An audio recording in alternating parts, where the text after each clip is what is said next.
What a group of smart ones we have in front of me today. That's about as good as it comes.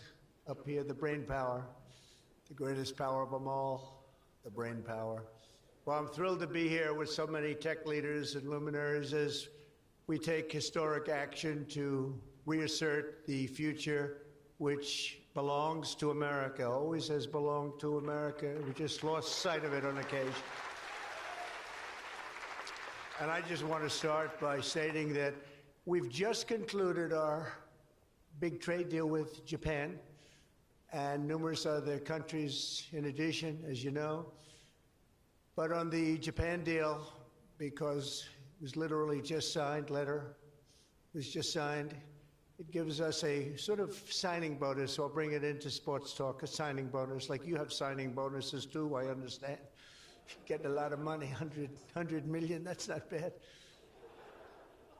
But that's not as good as the signing bonus we got. We got a $550 billion signing bonus for the country.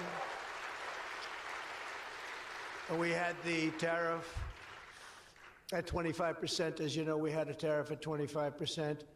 And these are great people that we negotiated with, but we agreed to reduce it to 15 based on the fact that Japan has agreed for the first time ever to open up its country to trade so that all of our American businesses and business geniuses, including many in this room, can go out and do business openly and freely in Japan, a very rich and prosperous and profitable and wonderful country, frankly. And we will pay a zero tariff as we do business in Japan. So we're paying zero, they're paying 15. We're getting $550 billion. And to be exact, it's 90% of that, but we control the whole lot of it. And it's really been great. And they're very happy, and their stock market went up, and our stock market went up, and that's supposed to be the way it is. Ours went way up, and theirs went up.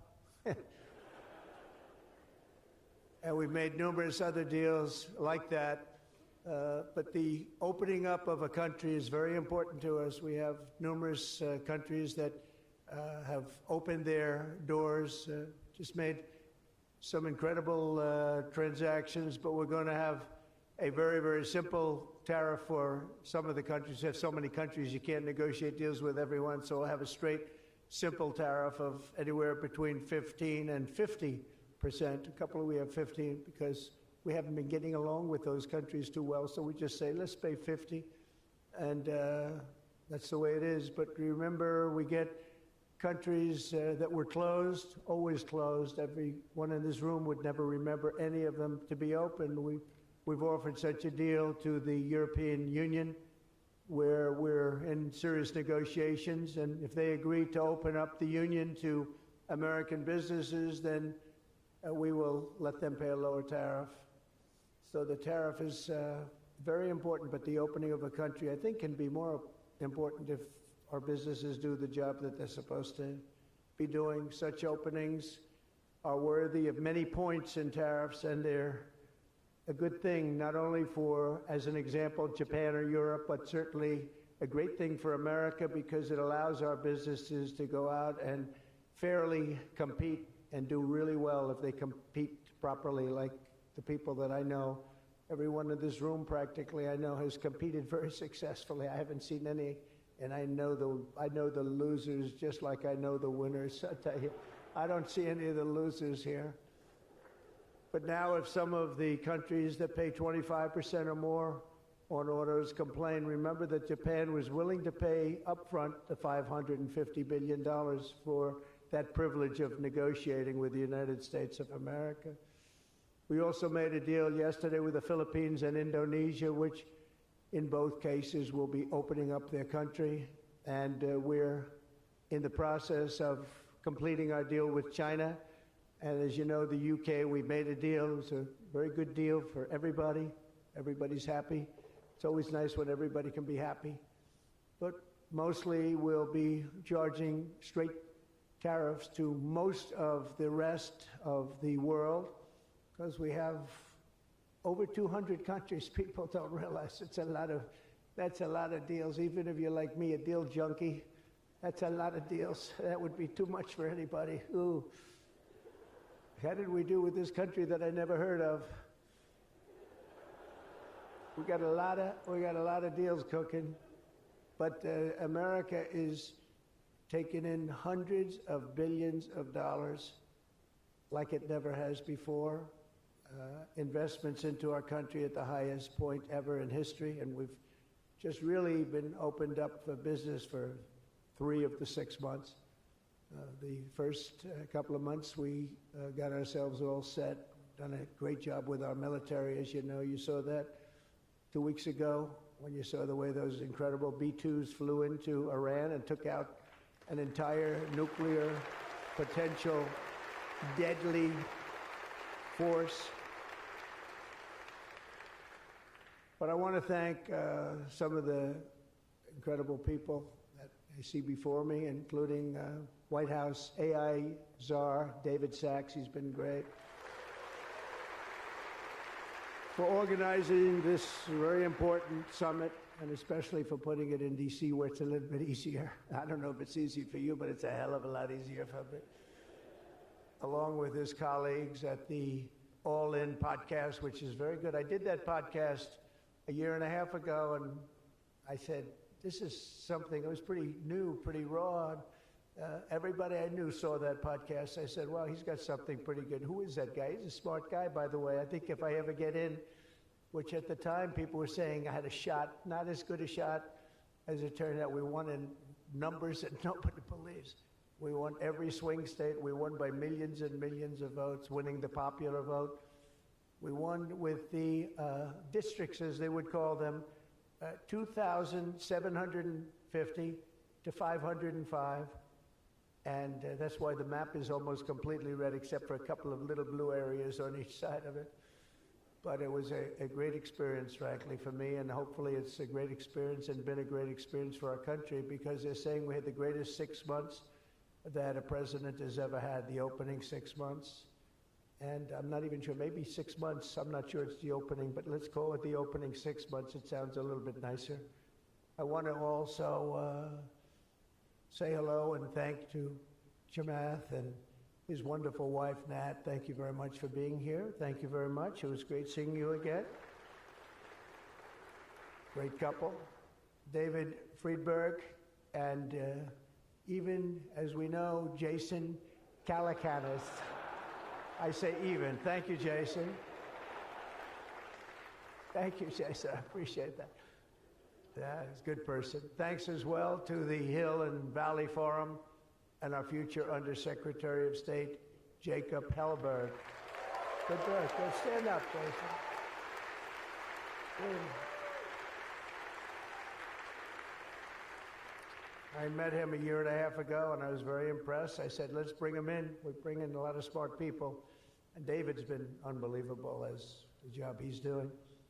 Along with Secretaries Doug Burgum, who's been incredible. Doug? Thank you. Thank you, Doug. Great job. He's producing low-cost energy. We're down to $64. I want to get it down a little bit further if we can. I don't know if the oil companies love that or not, but we want to have very inexpensive electricity so that you can power up the plants, because you need more electricity than any human beings ever in the history of the world. When I heard what you really need, I said, you got to be kidding. Double what we produce right now for everything, right? I don't know, Jensen, you're going to have to explain that to me someday, why they need so damn much. Could you do with a little bit less? My father always used to say, turn off the lights, son. But you guys are turning up the lights. I want to thank Howard Lutnick for doing a terrific job. He was involved in the big deal that we just completed with Japan. Howard, wherever you are, Howard. Where is Howard? Hi, Howard. Great job you did. Appreciate it. Really, that was an interesting negotiation, wasn't it? These are tough people. These are good negotiators, I will tell you, Japan. But they love their country, and they do what's right for their country. I want to thank Chris Wright, if Chris is around. Chris is here, because he's helping with the tremendous energy success that we're having. We're having tremendous energy success. We're the biggest We have more energy than anybody else in the world. Nobody knew that until I came along, but we have more energy than anybody else in the world. We're making incredible deals on energy, including deals in Alaska. Well, that's the mother lode, that's the big one, and we're making deals with various Asian countries that need it, and it's actually hard to believe, you don't think of it, but Asia is very close to Alaska, relatively speaking. It's not the closest, but it is pretty much the closest when it comes to oil and gas and energy, and we're making some incredible deals, and I want to thank Chris. Chris is fantastic, works in partnership really with this gentleman who's the head of you've got the land and he's got the energy, right? But they formed a great partnership, Doug. So that's one of the greatest partnerships I've seen in a long time. They work hand in hand, and they have done a great job. Administrators, Kelly Loeffler, I think, is here. Kelly, thank you very much. Hi, Kelly. Thank Kelly. And probably the most important man in the room, and I say it in all sincerity, more important than Doug and Chris and all that energy they're producing. He's a man that produces fast permits on the environmental impact statements. He gets them done. I said, Lee, you have 1 week for nuclear, and you have a couple of days for oil and gas, okay, for the approvals. And we kid, but he really is. He's knocking them out fast. He's knocked out a lot. A lot of you guys have started your plants already, and you've already had your approvals. So where's Lee Zeldin? Is he here? He is so great. This guy, he is so great. That's why he has a slightly better seat than I gave to Doug, you see? He's doing a fantastic job in a lot of ways, but he's doing a great job, and he's getting fast permits, and safe and good and everything else, but he's moving them along rapidly, already given some. And, one of the most exciting things we'll talk about in a second is the fact that you're going to build your own electric producing plants when you build whatever you're building. And it's different things, including automobile factories, which are going up all over the place. You'll see them starting soon. They're moving into our country because of the tariffs, because they don't want to pay the tariffs. They're moving into our country at a record speed. But the ability to build your own electric plant, not having to rely on a 100-year-plus old grid. And then if you have electric capacity extra, you're going to sell it into the grid, make some money, but you'll sell it right back into the grid. Director of the Office of Science and Technology Policy, Michael Kratsios. Michael, thank you very much. Thank you, Michael. As well, it's supposed to be taking a vote right now, a big vote. Senator Ted Cruz. Is Senator Cruz here? Oh, look at my senator. Why aren't you voting? I think we lost David McCormick, who's voting. So is David here? Because you're supposed to be voting, Ted. I don't know. I'll tell you what, this man works hard. Ted works hard, and he works good. And a very special thanks to some of the top industry leaders here, including somebody that's amazing. I said, look, we'll break this guy up. This is before I learned the facts of life. I said, we'll break him up. They said, no, sir, it's very hard. I said, why? I said, what percentages of the market does he have? Sir, he has 100%. I said, who the hell is he? What's his name? His name is Jensen Huang, NVIDIA. I said, what the hell is NVIDIA? I've never heard of it before. He said, you don't want to know about it, sir. I figured we could go in and we could sort of break them up a little bit, get them a little competition. And I found out it's not easy in that business. I said, supposing we put the greatest minds together and they work hand in hand for a couple of years.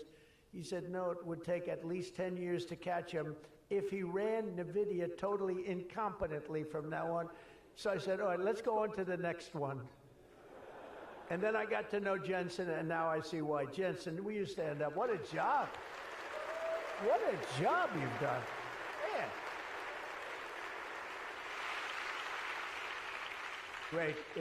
He's a great guy, too. Lisa Su of AMD. Lisa? Lisa? Thank you. Congratulations. Great job. Sham Sanikar of Palantir. We buy a lot of things from Palantir. Where are you? Are we paying our bills? I think so. We just made a deal with the European Union where they're going to pay the United States of America 100% of the cost of all military equipment. They're going to ship it to the European Union, and then they'll distribute it, and much of it will go to Ukraine. It's been a long time since you've heard those words, because we're in for $350 billion, but now we send it to Europe, and Europe pays, and they were great. We had a tremendous NATO meeting a few weeks ago, and it was pretty amazing, actually, what happened. They agreed to go from 2% to 5%, and they had 2% where they didn't pay. They have 5% where they've already paid. That's a big difference. That's trillions of dollars, actually, trillions. But they're going to spend that money in the United States with our defense companies, and we're going to send it to them, and they'll distribute the equipment that we send. So that's the way it should have been 3 years ago, frankly. And Jeff Sprecher, the other half of that incredible family, is he here? Is he here? He's a fantastic guy, international, intercontinental exchange, and he's been a friend of mine for a long time, the husband of Kelly, who's really doing a good job. You are really doing a good job. Small business, which is actually big business if you add it all up, right? It's probably the biggest bank there is, but they call it small business, and she's done a fantastic job. Thanks, Kel. Say hello to Jeff. As we gather this afternoon, we're still in the earliest days of one of the most important technological revolutions in the history of the world. Around the globe, everyone is talking about artificial intelligence. I find that too. Artificial, I can't stand it. I don't even like the name. You know, I don't like anything that's artificial, so could we straighten that out, please? We should change the name. I actually mean that. I don't like the name artificial anything, because it's not artificial, it's genius. It's pure genius. And its potential to transform every type of human endeavor and domain of human knowledge, from medicine to manufacturing to warfare and national defense. Whether we like it or not, we're suddenly engaged in a fast-paced competition to build and define this groundbreaking technology that will determine so much about the future of civilization itself, because of the genius and creativity of Silicon Valley. And it is incredible, incredible genius. Without question, the most brilliant place anywhere on earth. America is the country that started the AI race.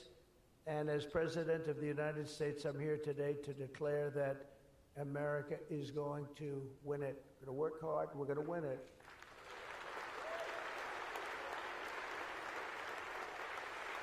Because we will not allow any foreign nation to beat us. Our children will not live on a planet controlled by the algorithms, the adversaries advancing values and interests contrary to our own. We don't want to have contrary interests. We want to get along, and we'll get along with other countries. We're having a great relationship, as I told you, with those countries that we mentioned, with Japan and Indonesia and so many others. The European Union, we're getting along very well with China. A lot of respect for President Xi. We have a great relationship, and we'll see how it all works out. But we're getting along with countries it's really been pretty amazing, I will say that, and it's a good thing. It's a good thing, not a bad thing.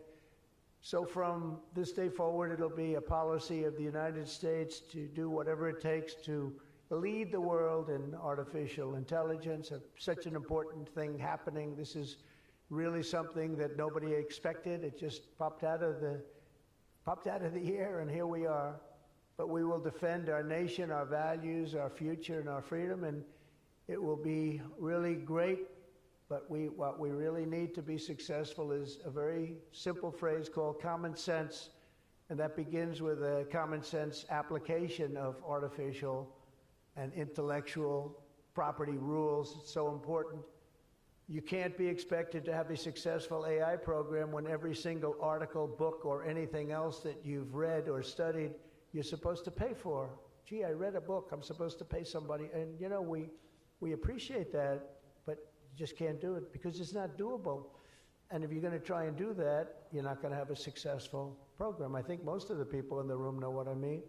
When a person reads a book or an article, you've gained great knowledge. That does not mean that you're violating copyright laws or have to make deals with every content provider. And that's a big thing that you're working on right now, I know, but you just can't do it. China's not doing it, and if you're going to be beating China, and right now we're leading China very substantially in AI, very, very substantially, and nobody's seen the amount of work that's going to be bursting upon the scene, but you have to be able to play by the same set of rules. So when you have something, when you read something, and when it goes into this vast intelligence machine, we'll call it, you cannot expect to every single time say, oh, let's pay this one that much, let's pay this one. It just doesn't work that way. Of course, you can't copy or plagiarize an article, but if you read an article and learn from it, we have to allow AI to use that pool of knowledge without going through the complexity of contract negotiations, of which there would be thousands for every time we use AI. We also have to have a single federal standard, not 50 different states regulating this industry of the future. And some people would say, gee, that's an unpopular thing to say. I was told before I got up here, this is an unpopular thing because some people, they don't want that. But I want you to be successful. And you can't have one state holding you up. You can't have 3 or 4 states holding you up. You can't have a state with standards that are so high that it's going to hold you up. You have to have a federal rule and regulation. Hopefully you'll have the right guy in this position that's going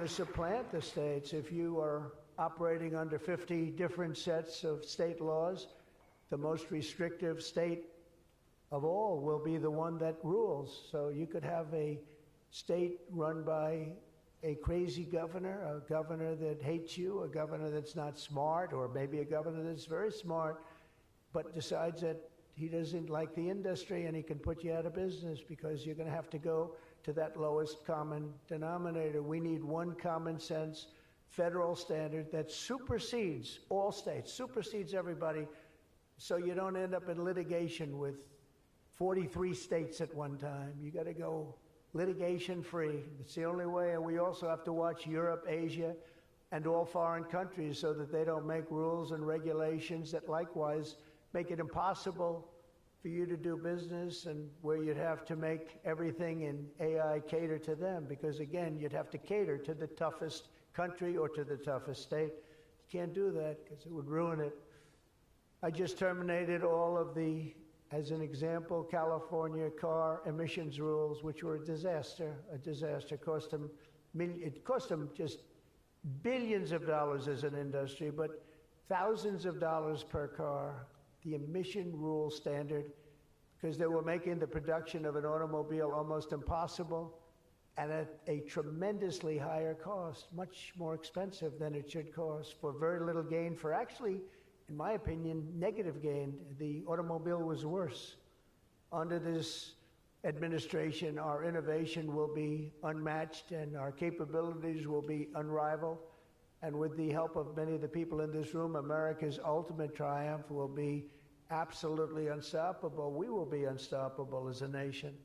Again, we're way ahead and we want to stay that way. We can't let individual smaller units stop it, because that's the only thing that can stop it and can really mess it up. As with any such breakthrough, this technology brings the potential for bad as well as for good, for peril as well as for progress. But the daunting power of AI is it's not going to be a reason for retreat from this new frontier. On the contrary, it is the more reason we must ensure it is pioneered first and best. We have to have the best, the first pioneer. We are the best and the first pioneers, and we're going to be really putting a nation that we love, America, we're going to be putting it first. I have an expression, America first, make America great again. A lot of great expressions, but they're all so true. To make America great again, we're going to make this industry absolutely the top, because right now it's a beautiful baby that's born. We have to grow that baby and let that baby thrive. We can't stop it. We can't stop it with politics. We can't stop it with foolish rules and even stupid rules. At the same time, we want to have rules, but they have to be smart. They have to be brilliant. They have to be more brilliant than even the technology itself. Surely there will be challenges on the path ahead, but together we will meet them and transcend them all. We are Americans, and we are Americans first. I have a couple of people I know that don't happen to be from here, but I wish you a lot of luck anyway. I was looking at 3 people that are not Americans, but they're very good people. Please treat them nicely. But we do not shrink from the future or cower in the face of uncertainty. We dominate the future. We conquer new frontiers, and we control our own fate, and we determine by doing that our own destiny. Winning this competition will be a test of our capacities unlike anything since the dawn of the space age. I believe that. It's hard to believe as the president, the amount of enthusiasm for this one industry. I mean, I can talk about cars where we're doing incredibly well. We have car companies moving in all the time, but I talk about other industries. Everybody's saying this is going to dominate the world. It's going to dominate every industry that ever conceived. I don't know if that's true. I don't know if it's true, but I can tell you that a lot of very brilliant people think it is true. It'll dominate everything. It will challenge us to marshal all of our strength and flex the muscles of American ingenuity and resolve like probably never before. It will require us to blast through obsolete systems, cut through thickets of regulation. We've got to get rid of some of the regulation, but we want good regulation and rebuild the industrial bedrock of our country. And perhaps most importantly, winning the AI race will demand a new spirit of patriotism and national loyalty in Silicon Valley and long beyond Silicon Valley.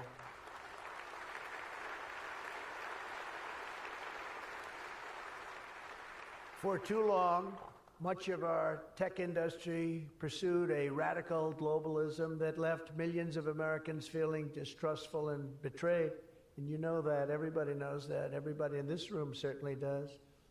Many of our largest tech companies have reaped the blessings of American freedom while building their factories in China, hiring workers in India, and slashing profits in Ireland. You know that? All the while dismissing and even censoring their fellow citizens right here at home. Under President Trump, those days are over. We need U.S. technology companies to be all in for America. We want you to put America first. You have to do that. That's all we ask. That's all we ask. To partner with our tech geniuses in achieving this vision, today we're releasing the White House AI Action Plan. Big stuff. We're signing it right after this. In fact, I see it sitting right there. Maybe I should just sign it right now. Who the hell has to make the rest of this speech, right? But here are the pillars of the strategy. First, my administration will use every tool at our disposal to ensure that the United States can build and maintain the largest, most powerful, and most advanced AI infrastructure anywhere on the planet. America needs new data centers, new semiconductor and chip manufacturing facilities, new power plants and transmission lines. And under my leadership, we're going to get that job done, and it's going to be done with certainty and with environmental protection and all of the things that we have to do to get it done properly. Virtually all of these large capital investments can be and should be made by the private sector. And they want to do that. They just want to be able to do it. But for that reason, America must once again be a country where innovators are rewarded with a green light, not strangled with red tape so they can't move, so they can't breathe, and that's not going to happen. You're going to see things that you've never seen in this country before. So often, and I've been watching for many years, I've watched regulation. I've been a victim of regulation. A zone change that takes 6 years for a building in Manhattan or whatever, but I was good at zone changes, but it took a long time. By the time you got the zoning, the market changed. You didn't want to build the building. You say, well, but in some cases that made you lucky, didn't it? Huh? In some, not too many people understand that in this room, but in some cases, waiting for that approval as the market collapsed was a good thing, not a bad thing. But it's time to reclaim our heritage as a nation of builders, and that's why, upon taking office, I signed a historic executive order directing that every one, and this is so important, for every new regulation, 10 old regulations must be immediately eliminated. So we have old regulations. that clog up the books that don't even mean anything anymore. You know, in my first term, I had more regulation cuts than any president in history times 4, and that included 2-term presidents where you're talking about 8 years. We had more than any other president, and I think we may even top it this year. We may very well be able to top it during this period of time because you're really, you are a regulation-prone group.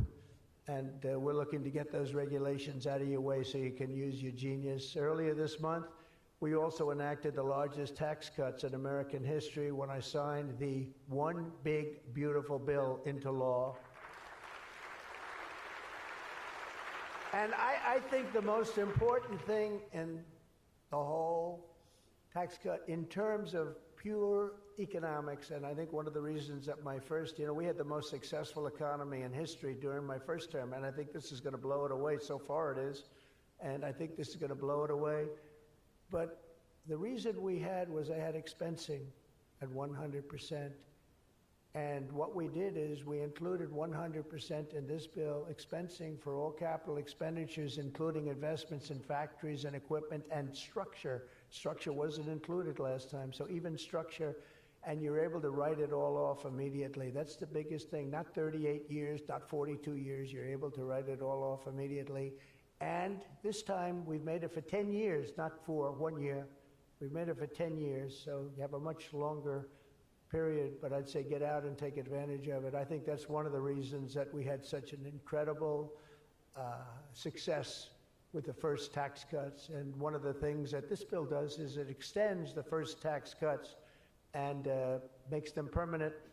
And in addition to that, we were granted other taxes like no tax on tips, no tax on Social Security, no tax on overtime. A lot of great things. One of the things that I mentioned, not so pertinent here, but if you're in the automobile business, it's pertinent. I said, why is it that people like us always are looking for expenses and deductions, and people that buy automobiles that really have to go out and borrow money to buy a car, why aren't they allowed to deduct the interest on their loan to buy a car from their income tax? And we got it approved. We got it approved. And that is such a big thing. And I think that's going to be such a big thing for the automobile industry. We're going to be making more cars. Within a few years, we're going to be making more cars than we made in the very beginning, in the super prime. You know, we lost almost 50% of our automobile business to Mexico, Canada, and various other places, as you know, in Europe and in Asia. And now we're getting it back. We're getting it back in record numbers, and I think we're going to be topping any amount. In a few years, we'll be making more automobiles than we've ever made in the history of our country, including what I call prime time. My administration is also pursuing a future of all-out American energy dominance, and on day one, I terminated the Green New Scam. You know what that was? You were all victims to it. Perhaps the second or third greatest scam in the history of our country. I would say the first was Russia, Russia, Russia, and we had a couple of others too. But the Green New Scam was one of the greatest. It's so ridiculous what they've made you do. The carbon footprint. They talked about the carbon footprint, and then Obama hops onto a 747 Air Force One and flies to Hawaii to play a round of golf and comes back. What about the carbon footprint? No, we didn't like that. And what Biden has done is absolutely terrible. He made it impossible, almost impossible for people to do business, not even talking about the border, where millions and millions of people flowed into our country, many from prisons, from jails, from gangs, from mental institutions all over the world. No, we're not doing that. We have to get them out. We've got 11,888 murderers, many of them committed more than one murder. Many of them, more than 50%, committed more murders. We're getting them out of our country, or in some cases they're so bad, we're not getting them out. We're having to lock them up because we don't want them ever to come back, no matter how good we're doing. You know, last month, you probably read, we had 0 people enter our country illegally. And over the last number of years, you'd have hundreds of thousands, literally hundreds of thousands of people a week pour into our country, totally unvetted and unchecked. And what the hell were they thinking? What they've done to our country is so sad, and we can never forget it. but we're unleashing all forms of energy, including natural gas, oil, and clean, beautiful coal. I instructed my people, in the form of Chris and Doug in particular, you are not allowed to say the word coal without saying clean, beautiful in front of it. You can only say clean, beautiful coal. It's a little embarrassing because we had somebody making a speech the other day, right? And he mentioned the word coal about 30 times because that was the subject. And he kept going clean, beautiful. I wanted to say, okay, just take it easy. You could just, got a little bit crazy, right, Doug? But it's, you know, China's using it. They're building now 57 big power plants, all fueled by coal. And we have to compete, we have to win, and we're going to have clean, beautiful coal, but we have more coal than any. We have more anything in terms of energy than anybody, oil and gas. We also have more coal. In May, I also signed an executive order to rapidly begin construction of safe, reliable nuclear reactors. That's a big thing now. And many of you are going to be using nuclear. You know, I had problems with nuclear. I saw some of the things, but what they've done with nuclear is like what you've done with AI and other things. It's incredible, actually. It's long-term, it's inexpensive, it's safe. What they've done is really amazing. So we opened up the industry, very strict rules, but we opened up the industry, and some of you are going to choose nuclear over oil and gas or whatever it might be. Under the last year of Biden, China added 11 times as much power generation capacity as did the United States. Can you imagine that 11 times? Under the Trump administration, we will be saying those very famous campaign words, drill, baby, drill, and build, baby, build. And we will be adding at least as much electric capacity as China. We think we're going to catch them and maybe even have something a little bit extra. They're going very rapidly, but so are we. And we'll be doing at least as much, and every company will be given the right to build their own power plant. So when you build, you can build your power plant with it, and you are essentially going to become your own utility. It's a utility to yourselves. And as I said, any excess energy you're going to sell back to the grid and make plenty of money doing it. As a result of these pro-American policies since my election, we're seeing trillions and trillions of dollars in new investments. So at this moment, we have almost $17 trillion coming into this country. There's never been a period of time like that. And that's in a period of a few months. In a few months, Meta, Amazon, Google, Microsoft are all investing $320 billion or more in data centers and AI infrastructure this year. Those companies are really, they're really going at it, and they're very smart people, very good people. I got to know a lot of them. You know, I didn't like them so much the first term when I was running. I wouldn't say I was thrilled with them, but I've gotten to know them and like them, and I think they got to like me, but I think they got to like my policies maybe much more than me. NVIDIA has committed $500 billion over the next 4 years. Thank you, Jensen. I'm sure that'll be a good investment. If you're doing it, it's good. Thank you very much. It's a great statement. Last week, I was in Pennsylvania as 20 companies announced $92 billion with David McCormick, senator, great guy from Pennsylvania. $92 billion in energy and data center projects, including what will soon be the largest natural gas power plant anywhere in North America. They're going to town. It's already under construction, the largest in North America by far. For decades, we had leaders who spent their time focused on building up foreign nations. Under the Trump administration, we are going to have leaders who are going to build up our nation. This colossal investment in AI infrastructure and many other industries, for that matter, such as automobiles and so many other things, will also create thousands and thousands of great-paying jobs, the kind of jobs we want, including lots of blue-collar jobs. And you know, our numbers are very good right now, but wait till you see these numbers in 2 years from now. It will mean higher wages and more opportunity for millions of energy workers, HVAC technicians, engineers, electricians, and the hardworking citizens who make our country run. These are great people that make our country actually run. To ensure America maintains the world-class infrastructure we need to win today, I will sign a sweeping executive order to fast-track federal permitting, streamline reviews, and do everything possible to expedite construction of all major AI infrastructure projects. And this will be done. You will get so good a service in so many ways, not only from Lee with the environment, but you need many other types of permits, and you're going to go so fast. You're going to say, well, wait a minute, this is too fast. I didn't expect to go this quickly. This is a problem. I may cause a problem in opposite, but including factories, data centers, and power plants of all kinds, the United States will have total industrial and technological supremacy.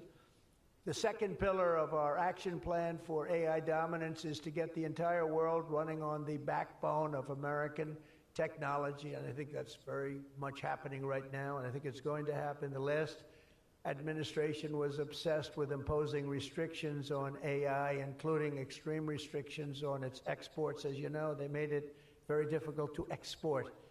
This alienated American partners and drove even our friends into the arms of China and other countries.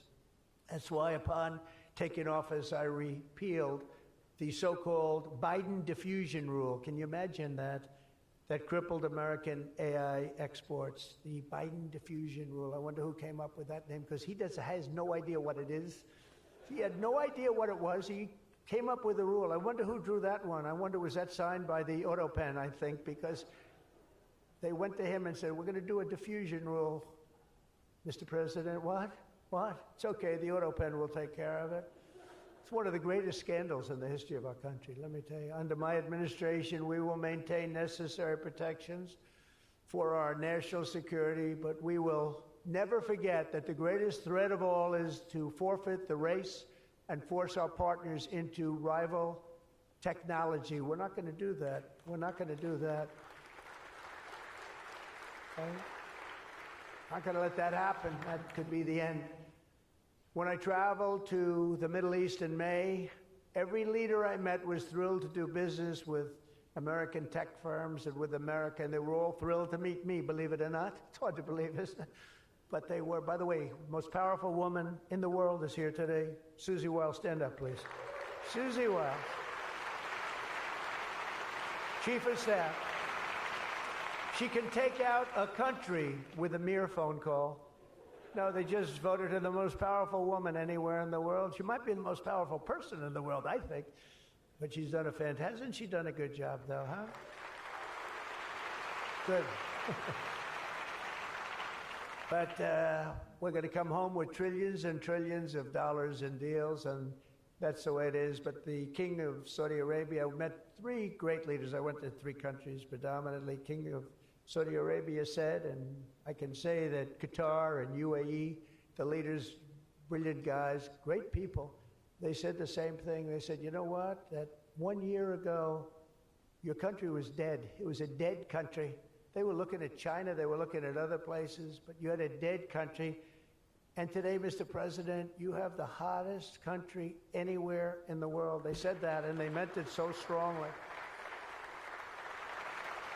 And when I went to NATO 2 weeks ago, where we made the deal where they pay 5% instead of 2%, they said the same exact thing. They said, boy, I tell you what a difference it is. It's a year ago, you people were dead. We didn't think you were going to make it as a country. Today, you're the hottest country in the world. They all said it. All those leaders said it, 30 of them. So today, I'm signing another major executive order that will turn America into an AI export powerhouse. Under this order, Secretary Lutnick and Secretary Marco Rubio's doing a great job as Secretary of State, will work to rapidly expand American AI exports of all kinds, from chips to software to data storage of all kinds. And that's very important. That's going to give you the freedom to do what you want to do. And third, once and for all, we are getting rid of woke. Is that okay? Because I know you had to hire all woke people. I heard you had to hire all woke people under some of these things. How about the chips, where they give you the chip nonsense, where they give you billions of dollars if you only build a chip company? These people have plenty of money. They don't need the money. They need the permits. They need the rights to do it. They don't want to pay tariffs, so they come and they build here. That's why they're coming here. They like, number one, they like me, but they like not having to pay tariffs even more. and they're coming. But Biden gave billions of dollars to companies that have nothing but cash. And they don't say where to build. It's just give them money. But here's the problem. They have to hire lots of woke people. And they say woke isn't for this particular industry. We've noticed that. They're not for a lot of industries, if you want to know the truth. So the guidelines were impossible. They're going to give you money, but you got to hire this and this and this and that. And I don't want to get into it too much because I don't want any controversy today. But you have to hire a lot of people that were not into this particular world that you're in. And so therefore, all the money they gave didn't mean a damn thing.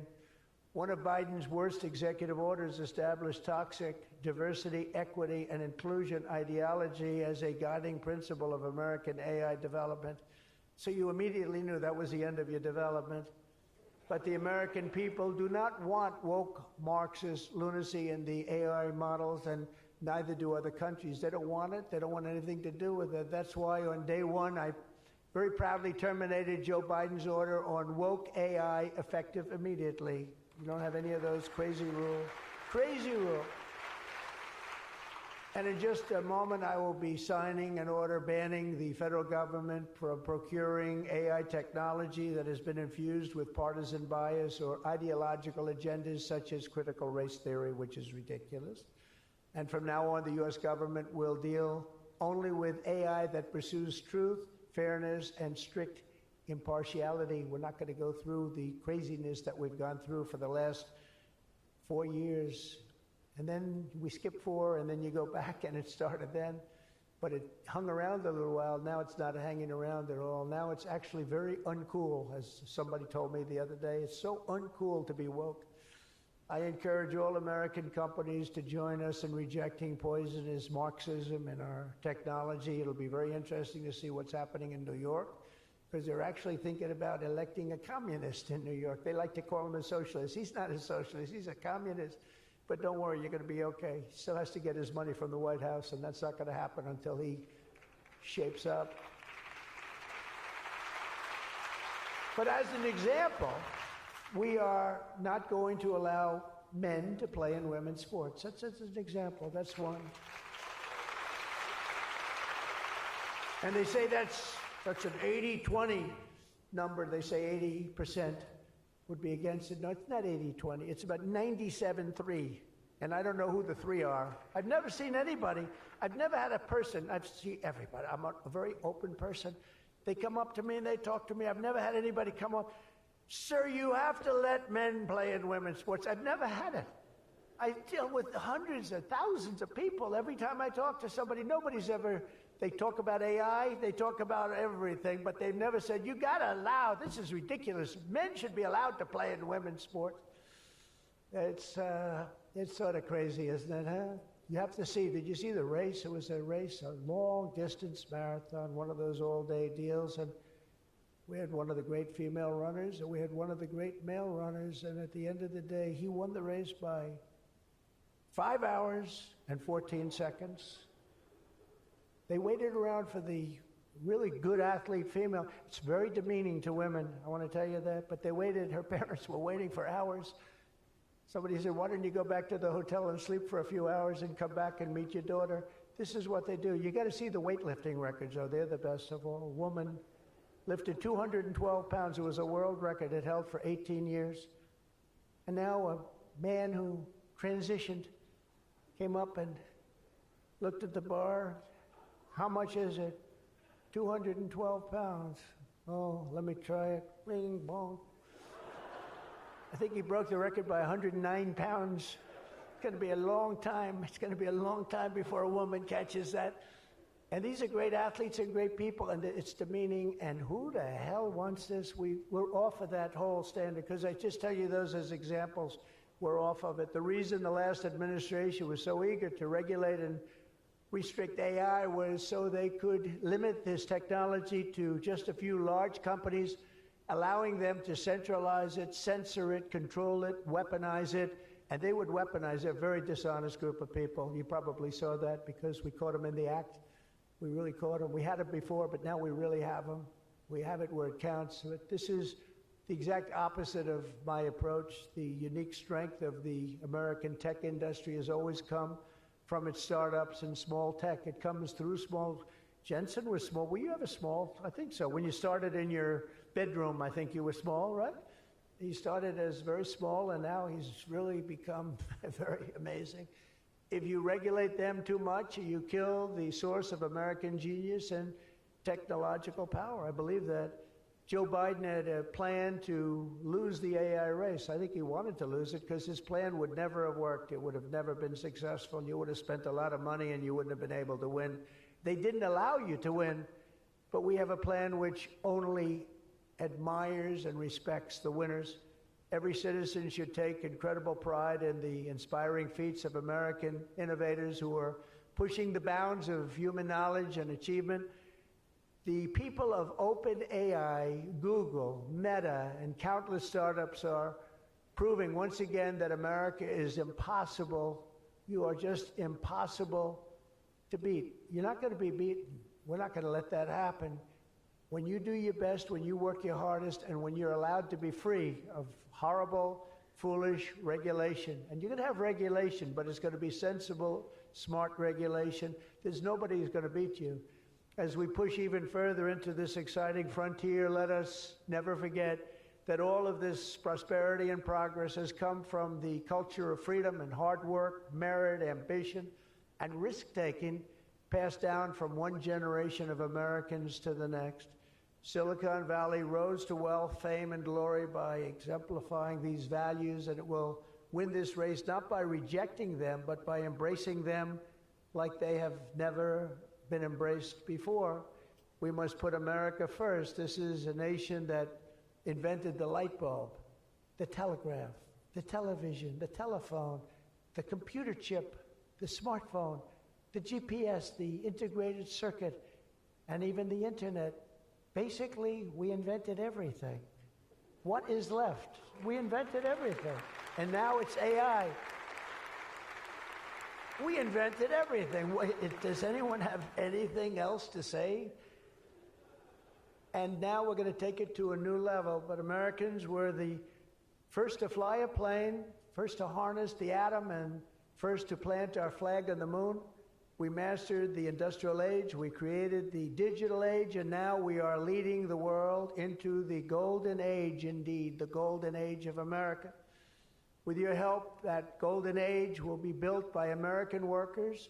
It will be powered by American energy. It will be run on American technology, improved by American artificial intelligence, and it will make America richer, stronger, greater, freer, and more powerful than ever before.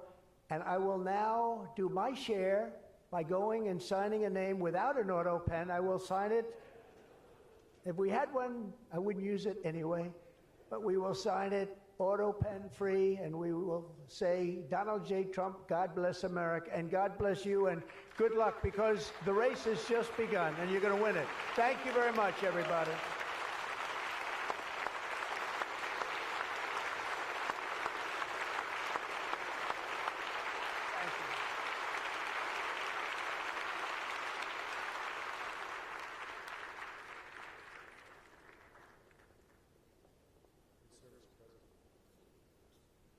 Mr. President, the first executive order that we've prepared for your signature today relates to federal permitting for data center infrastructure. As you mentioned during your speech, this is a crucial issue affecting the entire AI industry. What this executive order will do is establish fast-track permitting and ensure that the federal government is working to get data centers approved and through the permitting pipeline as quickly as possible.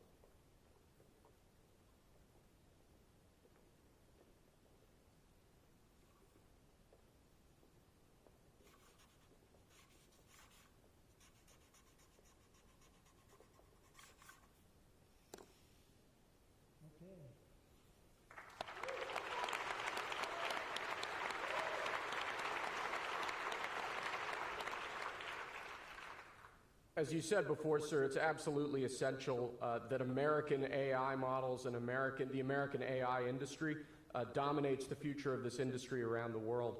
What this next executive order will do is promote, through various instrumentalities of the federal government, the export abroad of American AI models to ensure American AI dominance in the future.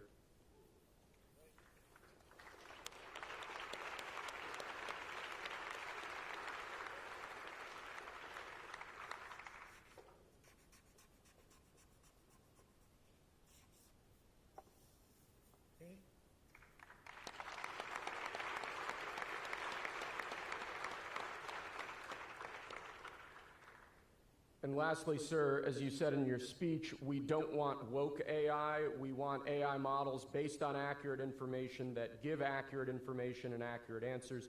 This executive order will ensure that when the federal government procures or promotes different AI models, that those AI models are ideologically neutral, that they don't embrace wokeism and critical race theory and all of these terrible theories that have done so much damage to our country.